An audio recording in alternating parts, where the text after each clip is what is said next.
Hey, everyone. How y'all doing? Good evening. I am Faye Rosenfeld, and I am the Vice President of Public Programs here at the New York Public Library. And I am so thrilled to welcome you to tonight's very, very special Live from NYPL with Shamil Idriss, Ryan McKinny, Joyce DiDonato, and Sister Helen Prejean. They have all joined us tonight thanks to our wonderful friends at the Met Opera, whose new production of Dead Man Walking, helmed by the legendary Ifo van Hove, opens next Tuesday, September 26th. And you are going to get a little sneak peek of this extraordinary opera tonight, courtesy of Joyce and Ryan, who are going to perform a couple of pieces from the show later on. So the Met's new production of Dead Man Walking is, of course, based on the groundbreaking memoir by Sister Helen Prejean about her fight for the soul of a condemned murderer. Through her book, later adapted into a film, and her tireless work over many decades, Sister Helen has become known as the voice of conscience of the movement to abolish the death penalty, as well as an outspoken advocate for the wrongfully convicted.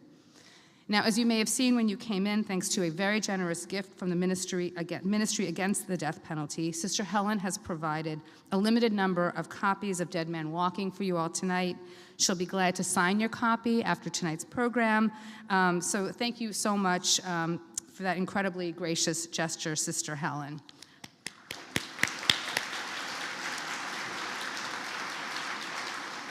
And we really feel so lucky to have her with us here tonight. And so it's with her that we're going to start. In just a minute, I'll bring Sister Helen up for a short conversation with Shamil Idriss, who is CEO of the global peace-building organization, Search for Common Ground. And we have been just so thrilled to collaborate with Search for Common Ground on tonight's program together with the Met. After that brief conversation, Sister Helen and Shamil will be joined by two multi-talented giants of opera, Joyce DiDonato and Ryan McKinny. Of course, you have everyone's full bios in your programs, and I just encourage you to read them. I don't want to take up too much time with that here, but please read the programs.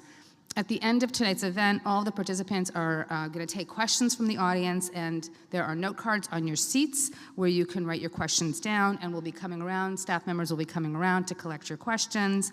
If you're watching online, you can put your question into the chat, or you can email them to publicprograms@nypl.org, and wherever you are, we would love to hear from you. So we just kicked off our fall season here at Live, and we have so many incredible events coming up that I really want to tell you about just a few of them before I bring our guests on stage. So tomorrow night, we have an all-star panel of experts, including Alondra Nelson, Tim Wu, and Nobel laureate Maria Ressa. They're going to be here to talk about the promises and perils of artificial intelligence. On Thursday night, as part of Climate Week NYC, Cli-Fi novelists Nathaniel Rich, Akhil Kumaraswamy, and Sam J. Miller will speak about their work exploring grief and anxiety around climate change. Further down the road, we have events with Pulitzer Prize winner Hector Tobar, Pam Zhang with Padma Lakshmi, Tony Shalhoub celebrating 100 years of Khalil Gibran's The Prophet, Mary Beard with Tim Gunn, a multimedia exploration of Hart Island with NPR's Radio Diaries, and so much more. So please join us, come back. You can go to nypl.org/live to see everything that's going on and to sign up. Live from NYPL is made possible by the continuing generosity of Celeste Bartos, Manaz Isfahani Bartos, and Adam Bartos, and of course by all of you, our wonderful supporters and friends near and far. Your support helps keep our programs free and accessible to all, and thank you so much for that support, and of course, thank you for being with us tonight. And with that, please join me in welcoming Shamil Idriss and Sister Helen Prejean.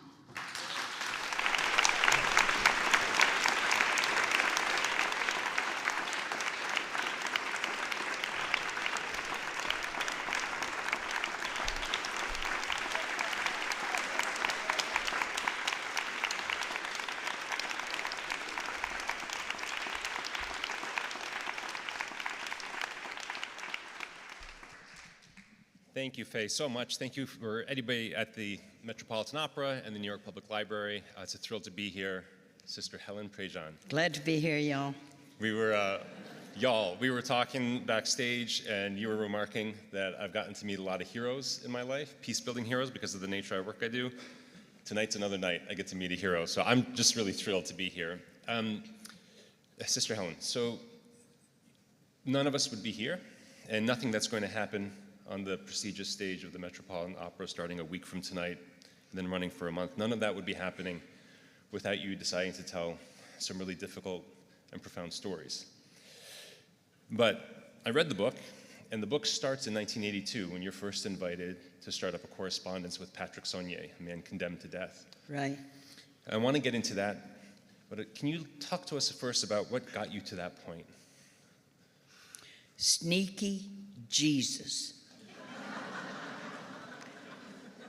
Because first I had to awaken that the gospel of Jesus was more than just about being charitable to people around you, being kind.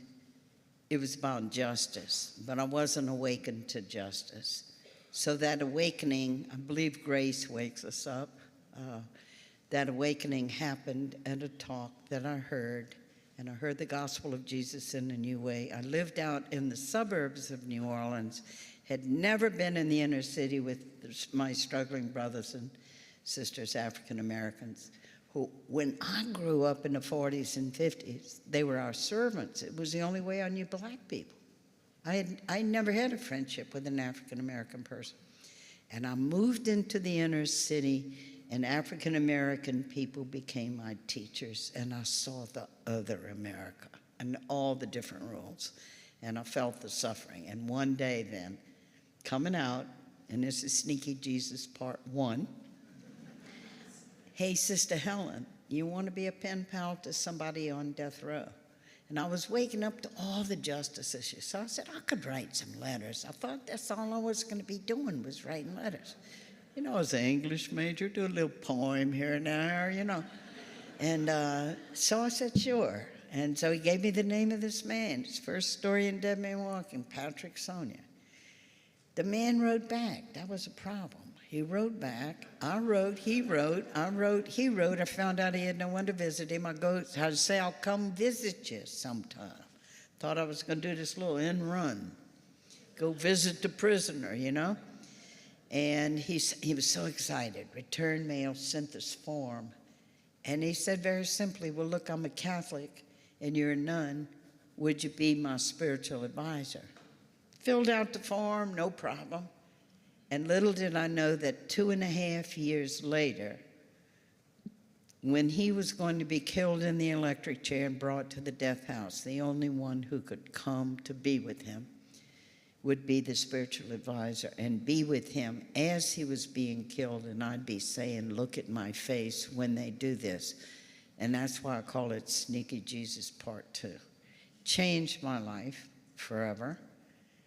And that's why we're all here, and that's why I'm glad about the opera, and why I'm glad about the film, and why I'm glad about the book, because we have killed more than 1,500 people in this country, and it's a secret ritual. We don't see it. It's still going on. And I got thrown in as a witness, and so I wrote a book. And so that's why I'm on this, because my eyes have seen it. And it's to get out to tell the people who have good hearts but are unaware, know almost nothing about the death penalty. How's that for starters? Sneaky Jesus. Now I get it. Watch when you ask me a question. I want to go on a roll.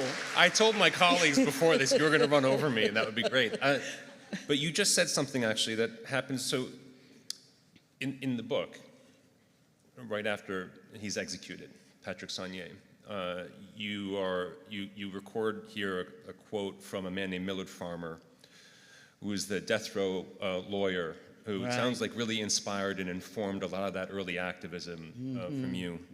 But this quote jumped at me even before you said what you just said. You quoted him as you drove away from the death house after Patrick was killed. And Millard says to you, look how shamefully secret this whole thing is. Right. A few select witnesses brought deep inside this prison in the dead of night, after midnight, to watch a man be killed. if most people in Louisiana would see what this state did tonight, they would throw up. It's a lot of throwing up that'd be going on here. Well, when I read that, I wondered whether that was the first planting of the seed for you, not just to do more of this work, but actually write this story, because you wrote this story, you wrote it in such a way that it became a national bestseller.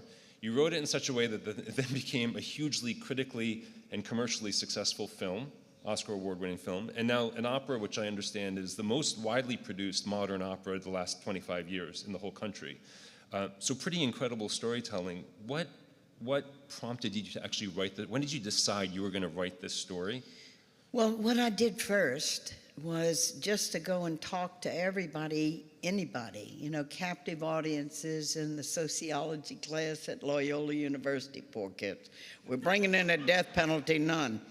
All right. And I learned how to cut my teeth, how to shape the story. And then I have to tell you that people were saying, you ought to write a book. I saw a book as a passive thing. When you're talking to people, you can talk to them, right? A book, poor things, I mean, they kind of have to sit there and wait for you to take them off the shelf, or we put them in your hands tonight because we want you to read them. But I didn't think I should write a book. And then finally, a lot of people came together and just said, here, and then I had this great editor, Jason Epstein at Random House. And if he hadn't been my editor, you never would have heard of that book. And there'd have been no film, and there'd have been no opera. Because when he got the first draft of Dead Man Walking, when I went up, met with him, he just said, Helen, nobody's going to read your book. And I'm a good writer. I mean, you know how to put them gritty details in there and all that. But he said, you wait far too long. You are so into the human rights of this man, he shouldn't be executed. And your reader is going to be saying from page 1, what did he do? What's the crime? What about the victims? And if you don't talk about the crime in the first 10 pages of this book, nobody's going to read your book. Then your job is first to share with the reader your own outrage. 2 teenage kids were killed in cold blood in a sugarcane field in Louisiana and left there to bleed to get to death in the field. And you got to bring people close, and you got to come close and feel your own outrage at the death of those 2 kids and their suffering parents. And then your job is to walk this tight little wire with your reader, and you end up taking them into the execution chamber. Because the whole rationale behind the death penalty is, look at what they did. Look at that crime. Don't they deserve to die? And then, of course, the whole moral question that opens up for us, well, who deserves to kill them? Who deserves to be making these decisions of selecting people for death? And that's what the journey of the book is. And what Jason helped me see is you got to bring people over to both sides, because it's in our own hearts, the struggle about the death penalty. And that included my conversation with the Pope. I said, you know, we have all these Catholics who say they're pro-life, but what they mean is they're innocent life.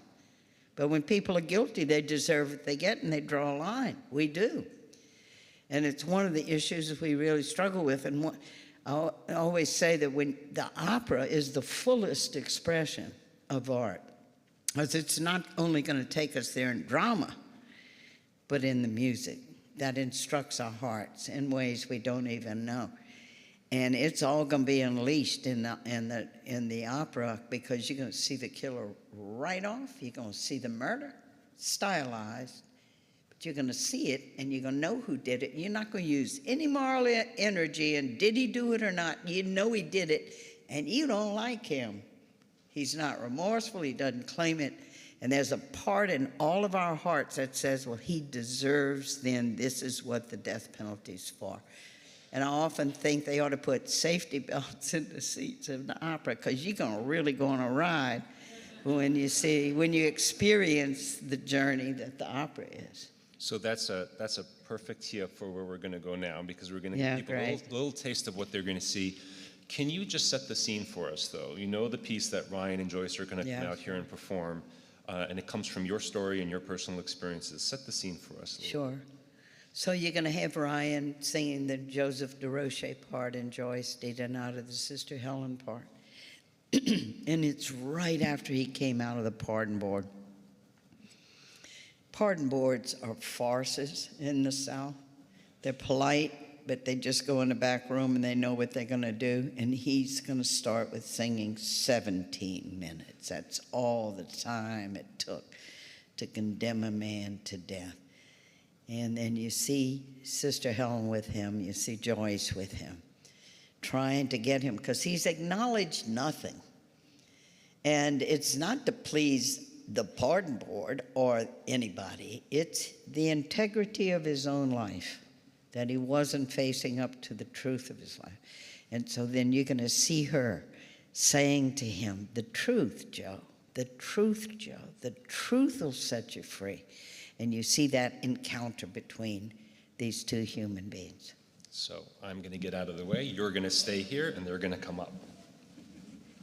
Thanks, Shamil. Thank you.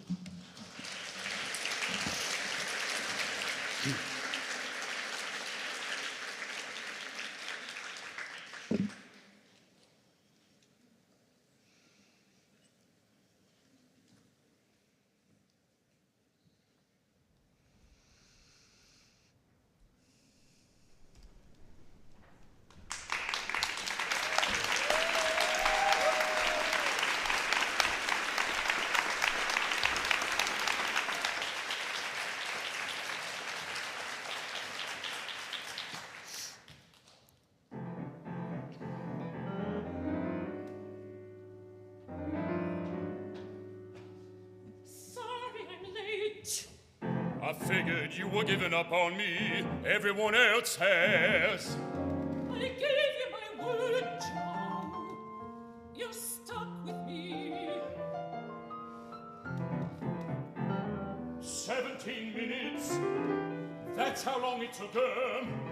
17 goddamn minutes. That's how long it takes to decide if a man should live or die. We're appealing to the governor. Dream on, sister, dream on. I don't dream, Joe. I pray and I work. And sometimes I fail, sometimes I don't. But I pray and I work. But you believe in something. Don't you? Not like you, not like you.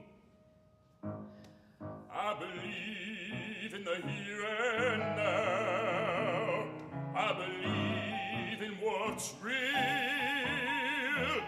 I believe that they're going to kill me unless a miracle happens. I believe that people like you haven't got a clue where people like me are coming from. I think I do, Joe. I do. I believe that I'm bad, way bad. I believe you never met anyone as bad as me. I believe that people can do terrible things. I believe that you done a terrible thing, Joe. But I don't believe that people are bad. I don't believe that you're bad, Joe. I am, sister. I believe that people can acknowledge their wrongs and be forgiving, be forgiving. I believe.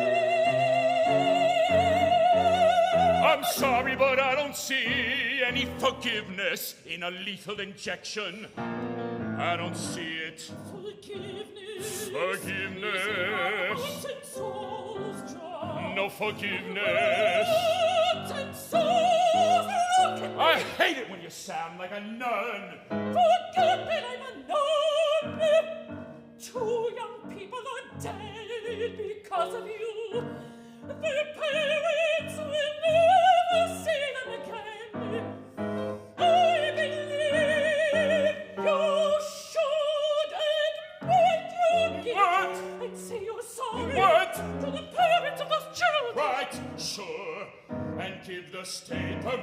that kill me.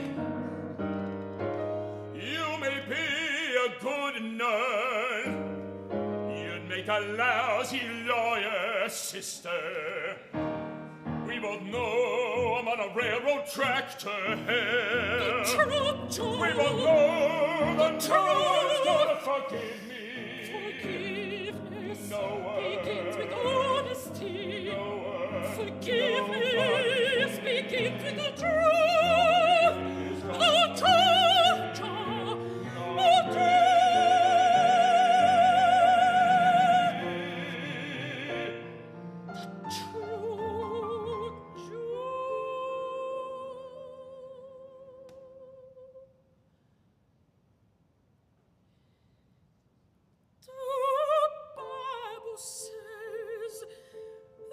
truth. Set you free. Set you free. The truth will set The you truth will set you free. The Bible says that. The truth will set you free.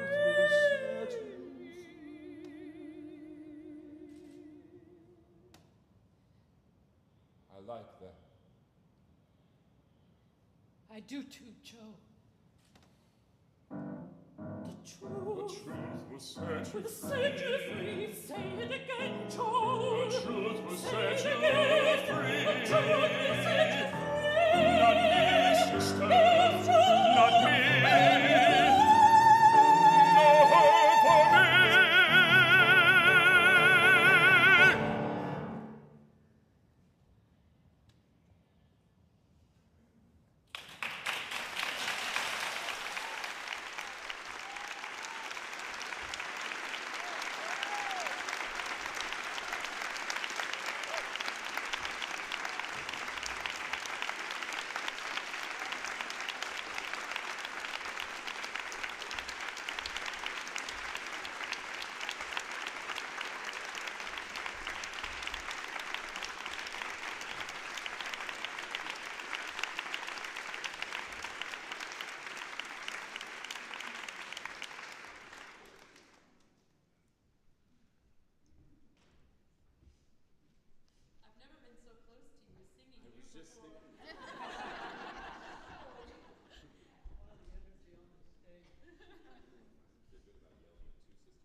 Little bit. Thank you. Wow, it was so, yeah, real. Wow. Joyce, Ryan, as we see your world-class performers, I have to imagine the majority of the characters that you take on are mythical, fictitious, or centuries old. This is a very different thing. Close. And you look better than I do. This is a very different thing, and I happen to know from our previous conversations it's deeply personal for you. It's not just contemporary, it's deeply personal. Joyce, I want to start with you. Can you share a little bit of the connection for you to this story and the deeper cause?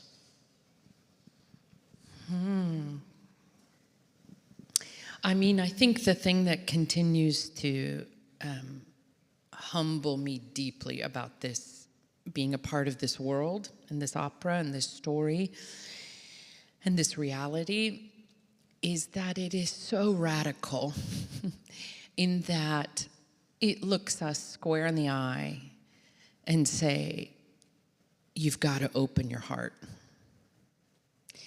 And that is a really frightening thing to do. It's frightening to do in everyday life. It's frightening to give ourselves that grace.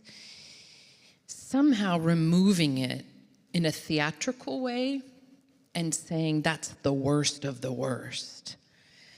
And challenging ourselves to say, can we find love for that person, mercy for that person? What a bold thing to do in 2023, right? Yeah. It's audacious. And that's the only way I see that we go forward in this world, is to have our hearts open to other people, even the worst, including the worst in ourselves. As Sister Helen, as you were saying, we have both of that within us. The personal connection, I think, that both Ryan and I have is you do not sing this role or participate in this opera and leave the same person. You just don't. And I had the opportunity to go and do some work at Sing Sing with Carnegie Hall in a program that has a musical program where they teach men composition and instruments. And this was about 8 years ago, and I heard about it. I said, well, I'll go. And Sneaky Jesus, I guess, was after me too. And it was so funny. I didn't even think of not going. Had this not been a part of my life, I would have said, oh, I don't know about that. I don't know what that world is. But I had an imperative to do it. And we go and we sing and we make music together and we create, and their hearts are opened. And as they say at the end of every time I visited, thank you for reminding me of my humanity. Because I really believe if humanity isn't available to everybody, it's not available to anyone. And this is a piece that calls us to that higher place. And it is uncomfortable. It is hard. But it's audacious. And you'll be back at Sing Sing soon, no? Yeah. So we are, I had this dream about 8 years ago, and I can't believe it's coming true, is that we're going to bring a highlighted version of this concert into the prison, into Sing Sing. Sister Helen will join us. Jake Heggie will be there. The men are very excited about this because they want to talk to an actual composer so they can learn how to compose music better. And the men in the program are going to sing the chorus. So I was in there a couple weeks ago and we were rehearsing Woman on the Tier. It's when Sister Helen enters death row. And it's a pretty harrowing experience in the show. And the chorus is, woman on the tier, woman on the tier, woman on the tier. And it's meant to be quite aggressive and harrowing. And so we were rehearsing this in the auditorium space at Sing Sing, and I was coaching him, and I was like, come on, it needs to be a little bit more brutal, it needs to be a little bit more this, and all of a sudden, I hear from back there, and there was a call from the guards out there, and I thought, oh, like that, actually, that's what we're supposed to sound like, and it was this really astonishing melding of worlds in the weirdest way, but it was simply a meeting of people through music. And it was human in that moment. I don't know what happens after that. I don't know if healing takes place. I don't know if hearts open. I hope so. But it is a human connection to them and to us. And that, I mean, it's the work that you do so well with Common Ground. It is a starting point. And I think it's a vital one. Listen, thank you. You know, people have asked me, why is a global peace building organization involved in this? And what you just said so encapsulates what all of my colleagues, more so than me, I just talk about what they do, reaching across dividing lines, finding that humanity. And Ryan, I have to come to you because you've been very involved with our organization. But on this question that Joyce just hit on, you play a lot of bad guys. The last time I saw you at Kennedy Center, it was Don Giovanni playing essentially the lead role, the serial rapist, essentially. And when you're playing these fictitious characters, you need to find the humanity, you need to somehow connect to them. This is much deeper for you. Would you be willing to tell us a little bit about who Terence Idriss was and how you access the humanity in this role? Yeah, absolutely. First off, I have to say I'm really proud of the Met for programming this and for other pieces that speak to issues that we're dealing with right now. I think that our art form is uniquely good at opening people's hearts to difficult questions without necessarily answering them. And I think I'm so inspired, particularly by Joyce and the way that she's taken her art off of the stage into places like Sing Sing, and she's made over many years all these different kinds of advocacy work. And I was inspired several years ago, before I did this piece for the first time, both by Joyce and Sister Helen, to write some prisoners on death row, and became quite good friends with one of them named Terrence Idriss. And he and I wrote for several years. This probably started 6 years ago or something, and I visited him a few times at the Polunsky unit in Texas. And when I was doing Dead Man Walking for the first time, I was very conscious of, I don't want to use this friend that I have as a media angle, right? It's tricky because I didn't want to exploit him in that way. And I talked to him about it, and he said, Ryan, I'm so excited for you that you're doing this thing, and as long as you tell people about who I am as a person, I would love for you to talk to me. If you don't only talk about my case. And one of the things I loved about Terrence was he was an amazing poet. He was a wonderful artist, but he was just a funny person. He was really great to talk to. I would spend 3 hours with him sometimes, because that was how long we could spend, and it flew by. And so the first time I did Dead Man Walking in 2019, he and I were writing back and forth during that time. But then earlier this year, the Supreme Court rejected his case, and he ended up taking his own life. And so coming back to it now, it's quite I feel a lot of responsibility to tell all of these stories, as I know we all do. And so he really, I think of him a lot in how this is still happening, right? This isn't something that happened decades ago that we just have handled now. It's a very immediate, ongoing issue in our society. Help us understand the issue, Sister Helen, a little bit. On the one hand, there's despair. Nothing changes. Nothing can ever change. It can be very cynicism. On the other hand, there's hope, and there's actually been progress. Can you help us, just as maybe the world's leading expert on this issue, just help us understand? You started this journey 41 years ago. Where are we on the issue? Well, across the United States, we are shutting the death penalty down. New York, you had it for 10 years. Pataki put it back. Catholic governor. He was trying to get it up when he ran for governor, so he brought back the death penalty, and he had it for 10 years. He spent millions of dollars. Nobody was executed. But you can see the trend. Prosecutors seek it less. We are now getting reformed prosecutors in New Orleans, where we killed 8 people in 8.5 weeks in Louisiana. And now we have Jason Williams as the DA in New Orleans, who ran and campaigned that he would not seek death, and he has not. Plus, he set up a civil rights unit in the prosecutor's office to free excessively sentenced people, which we do. Louisiana is the biggest incarcerator and for the longest sentence. So we see progress. We see juries turning down death penalties more and more. But we have these pockets of death, and the Supreme Court is directly responsible for this. When they set up the death penalty in Gregg, in the Gregg v. Georgia decision, they set it up that it was supposed to be, death was only supposed to be, it was impossible. The criteria they said was you pick out the worst of the worst. And who knows what that is? Nobody really knows what that is. Impossible criteria, and then they gave huge discretionary power to the prosecutor to seek death or not. Whenever you see a death penalty happening, it's because somebody, individual, is directly seeking it.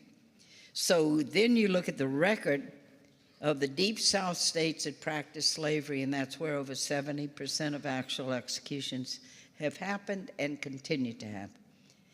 So by turning it over then to individuals, and then you have microcultures with the whole legacy of slavery and the racism that goes into it, it's kind of like the war's ending, but these are the last people being shot who are going to be just as dead.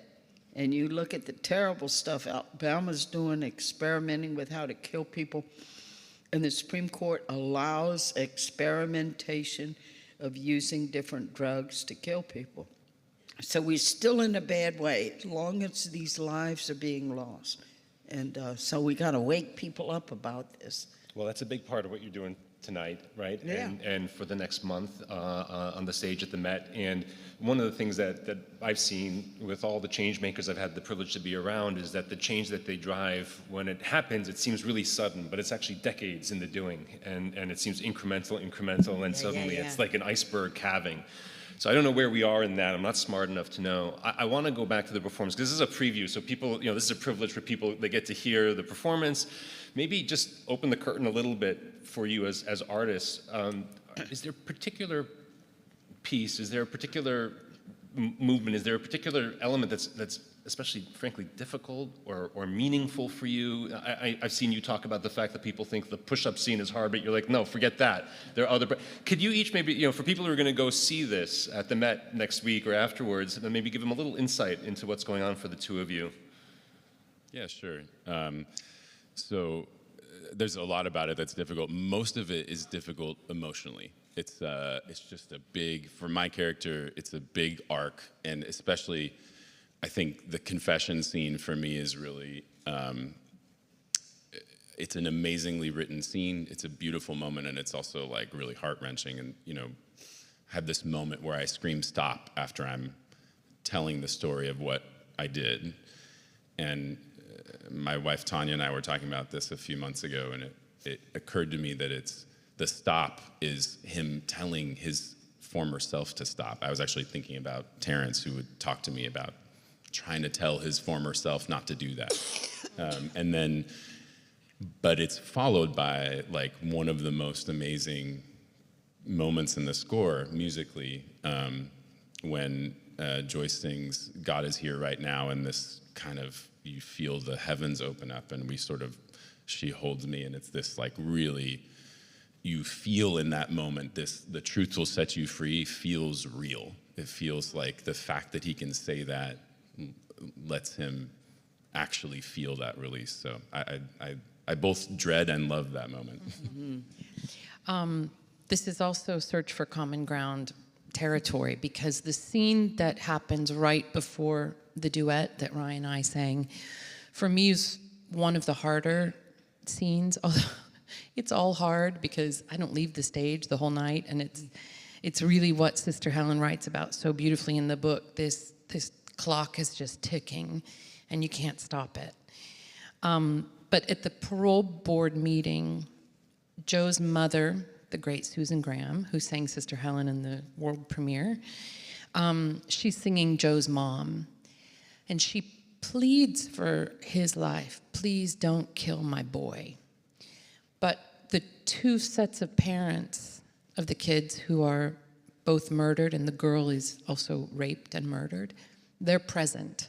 And there's this beautiful aria where the mother's pleading very heart-wrenchingly for the life of her son, and you think, oh, this is a really beautiful aria, and then out of nowhere, Owen Hart, the father of the girl who was raped and murdered, screams she's talking about the man who killed my daughter.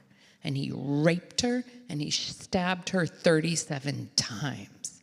That's who she's talking about. And it is an arresting moment that in the theater at this moment, you can just feel nobody breathing, because it's so raw and it's so true.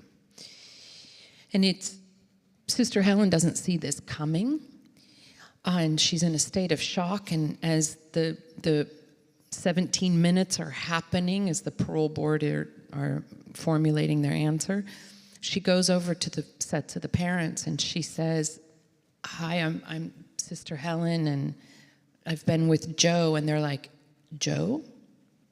He's Joe? How nice. Where have you been? You've been sitting by his side, but where have you been for us? Where's our comfort? We're good Catholics, and you haven't been there for us. She writes about this so beautifully in the book. It just never occurred to her that there was a whole nother set of suffering people in this process.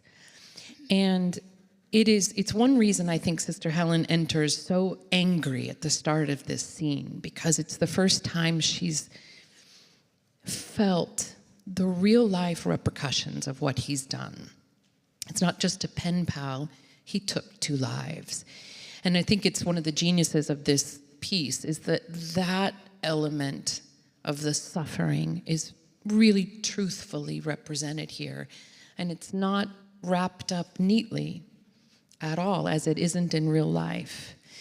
And the beautiful thing just before the confession scene at the end is the same Owen Hart comes back and he goes, I've been thinking, my pain isn't going to go away when he's put to death.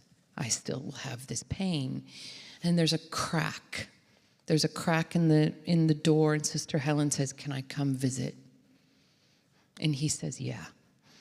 And it's just that bridge about 2 people that probably shouldn't get together and shouldn't see eye to eye, but the heart opens, and they're there with open arms saying, let's try. And in real life, it really happened. Yeah, what's Lloyd LeBlanc, yeah. When you write about this in the book, this is in many ways sort of the sole regret, or a regret, I don't know if I call it a regret, but something you look back on and you write very openly about, this is one thing I would do differently. And then you went on not just to reach out to the other family, you established an organization. I mean, you want to say a little bit about how you sought to balance all of the pain, all of the stories that are wrapped up in these cases. Well, I didn't know what to do with the victims' families. I was visiting this man on death row. I didn't know anything about the whole system, but I knew they were in pain, but I thought I was the last person they wanted to see. I'm the spiritual advisor to one of the men who had killed their children, Jason Epstein, when he looked at that first draft of Dead Man Walking, I really downplayed this thing of not reaching out to the victims. I said, I'd never done this before. I didn't know. And he said, well, you're kind of letting yourself off a little easy there, aren't you? And he said, it was cowardice, wasn't it?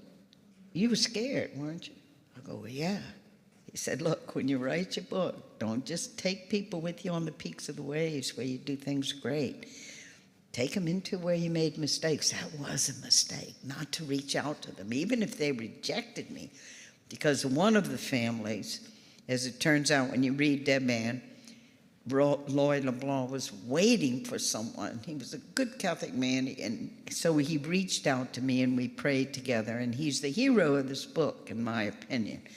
So I had a lot of things to learn in the victims' family. So then when I did find out that we started a group called Survive, because I realized victims' families have so many needs.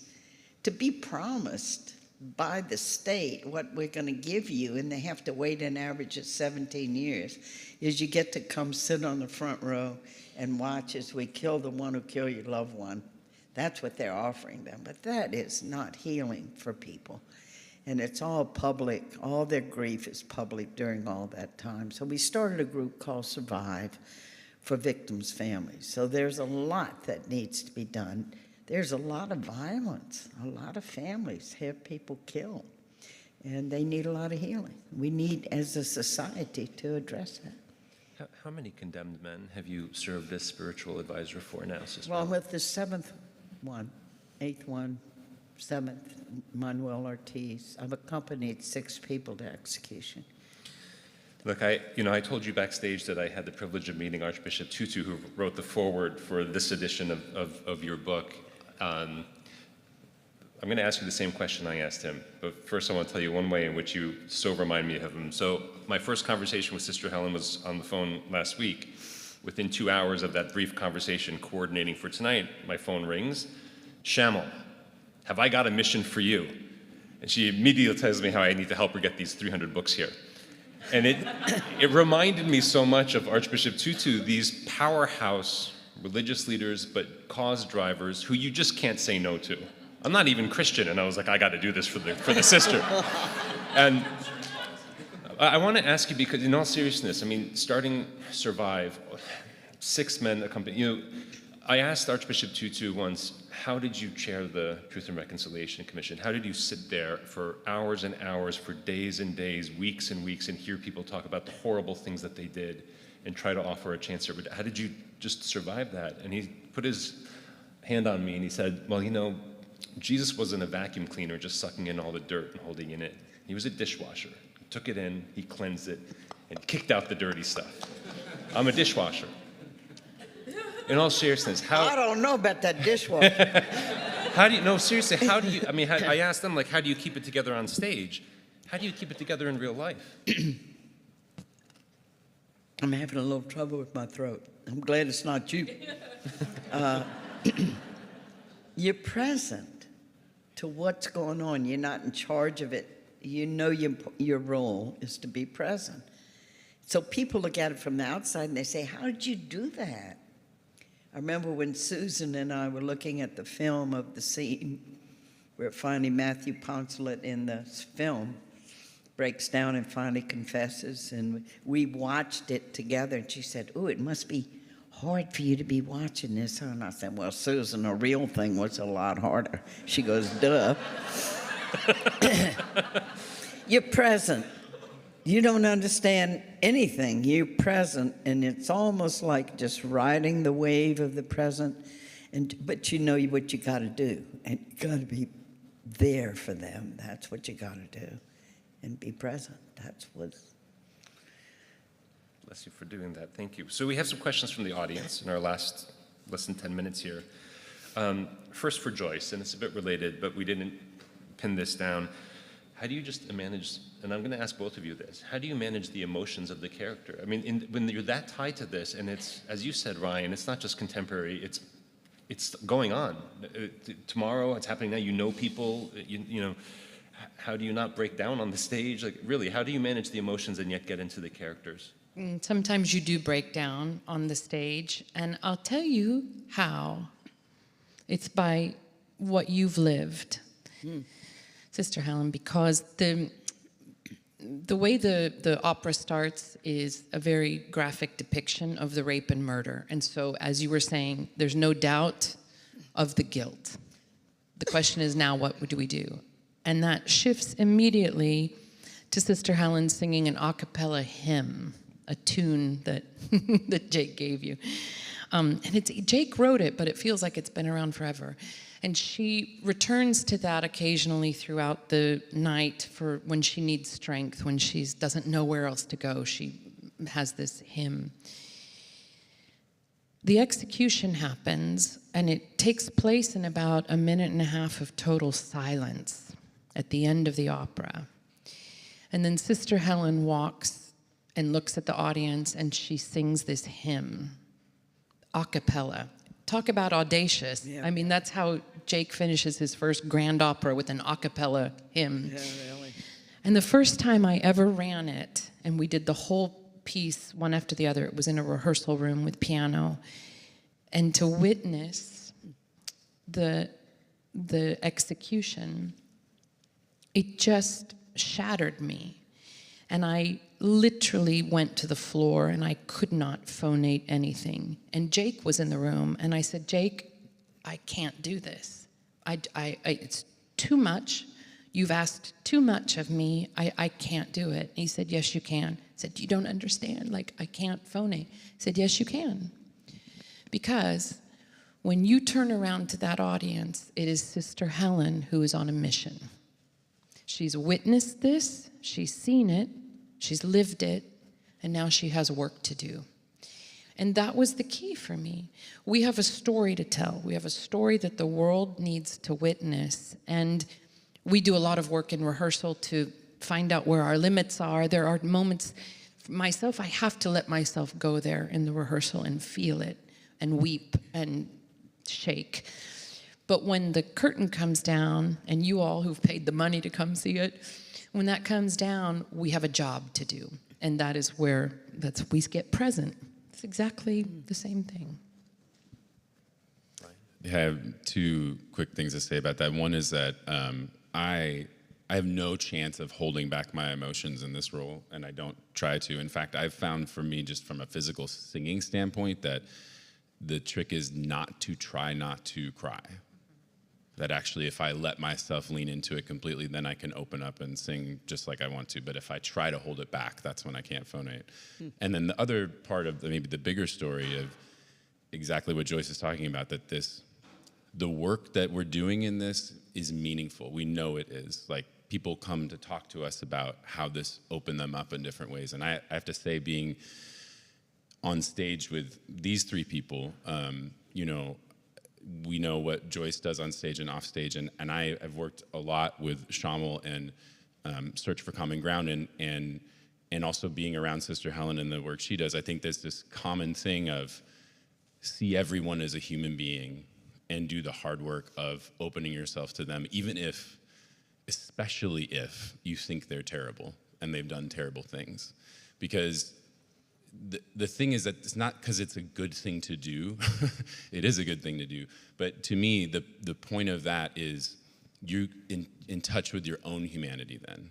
And that actually is a gift to yourself if you see everyone else as a real human being. So I'm very proud to be part of this piece, part of this group, because I think this is something we desperately need right now as a society. So there's several questions here that boil down to the same thing. How can I help topple this archaic practice? I got to turn to you. I don't think they're talking about the opera. Although that's Maybe, legitimate. Maybe. I didn't know the library headed in for the opera. What kind of question? How do you topple it? Well, all I know is that our hearts have to wake up. People have to become conscious. This is one of the deepest human rights issues of the world, that governments will not be given the power to choose some of their citizens to kill them. I have to add, to torture them and kill them. The definition of torture is an extreme mental or physical assault against someone who's been rendered defenseless. And to take a human being and put them in a cell for 10 years, 15 years, and then they measure out, this is my last Tuesday to be alive, my last Wednesday to be alive. All this happened when Trump decided to kill 13 people. And I talked to some of the people, like Brandon, who's this young kid. When he went in, he was growing up on death row. And on a Friday night, 2 guards came to his cell and said, "Come with us, Brandon." And they weren't smiling. And they brought him in a room, and the warden said to him, "You're going to be killed in so many weeks." And he went back, and he describes going back into his cell that he was going to be killed in a few weeks. We have to stop doing this.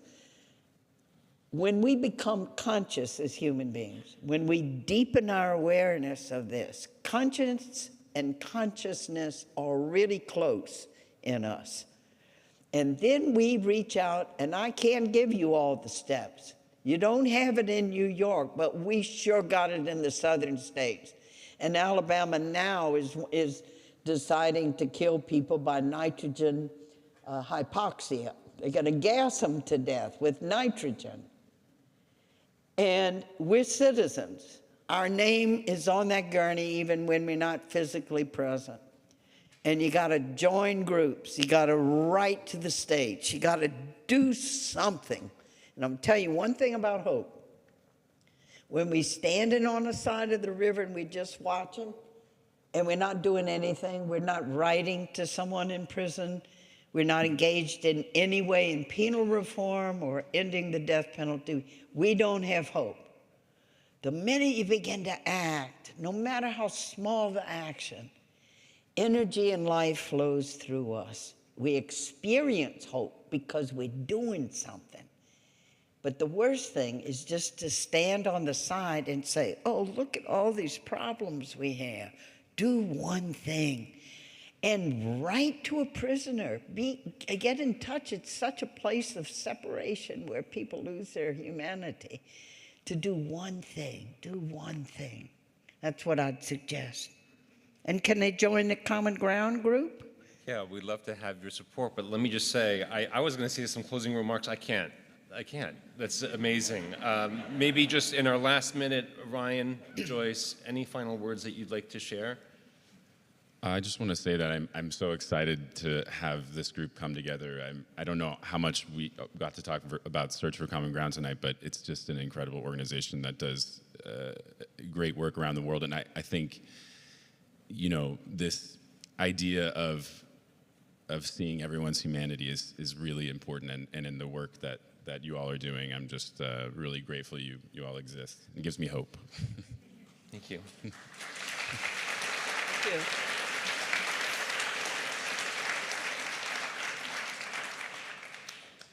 I would just like to say amen. Profound. Folks, find the books. There are two other things you can do. There's a book I hear you can read, which you got for free tonight, and Sister Helen's willing to sign for you over there after the performance, after the panel. And there's an opera I hear you can go to that opens a week from today at the Metropolitan Opera with some world-class talent. So that's a good start. Thank you all so much. Thank you. Come on.